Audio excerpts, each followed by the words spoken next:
ನಡುವೆ ಜಮೀರ್ ಅಹಮದ್ ಜೆಡಿಎಸ್ ಹೋಗ್ತಾರೆ ಅಂತ ಚರ್ಚೆ. ಥೋ ಅಲ್ಲ ಹೂವಾ ಸುದ್ದಿರಿ. ನಾನು ಇನ್ನೀಗ JDS ಹೋಗ್ಲಿ, ಆ ಪಕ್ಷ ಬಿಟ್ಟು ಬಂದಿರೋದು. ಕಾಂಗ್ರೆಸ್ ಪಕ್ಷ ನನಗೇನು ಕಡಿಮೆ ಮಾಡಿದೆ? ನಾನು ನಿರೀಕ್ಷೆನೂ ಇಟ್ಟಿಲ್ಲ. 2017 ಕಾಂಗ್ರೆಸ್ ಬಂದೆ ನಾನು.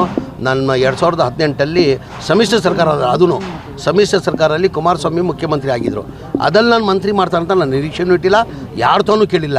ಆ ಟೈಮಲ್ಲೇ ಪಕ್ಷ ನನಗೆ ಮಂತ್ರಿ ಮಾಡಿಬಿಟ್ಟು 5 ಪೋರ್ಟ್ಫೋಲಿಯೋ ಕೊಟ್ಟಿದ್ದರು. ಎಷ್ಟು ಪೋರ್ಟ್ಫೋಲಿಯೋ?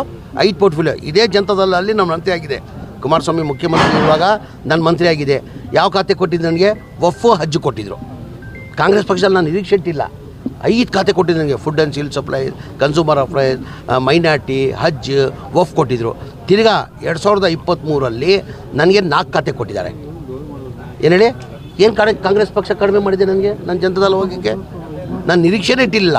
ಇದಕ್ಕೆ ನನಗಿಂತ ಸೀನಿಯರ್ ಇದ್ದರು ಭಾಳ ಜನ ನನಗಿಂತ ಸೀನಿಯರ್ ಇದ್ದರು. 2018 ನಾನು ಮಂತ್ರಿ ಮಾಡುವಾಗ ರೋಷನ್ ಬೇಗ್ ಅವರು 7 ಬಾರಿ ಗೆದ್ದಿದ್ರು, ತನ್ವೀರ್ ಸೇಠ್ ಅವರು 5 ಬಾರಿ ಗೆದ್ದಿದ್ರು, ಮನೆ ಹಾರೀಸ್ ಅವರು 3-4 ಬಾರಿ ಗೆದ್ದಿದ್ರು. ಅವ್ರದ್ದೆಲ್ಲ ಇಟ್ಕೊಂಡು ನಾನು ಮಾಡಬೇಕಾದ್ರೆ ನಾನು ಮರೆಯೋಕ್ಕಾಗ್ತದೆ? ಅದೆಲ್ಲ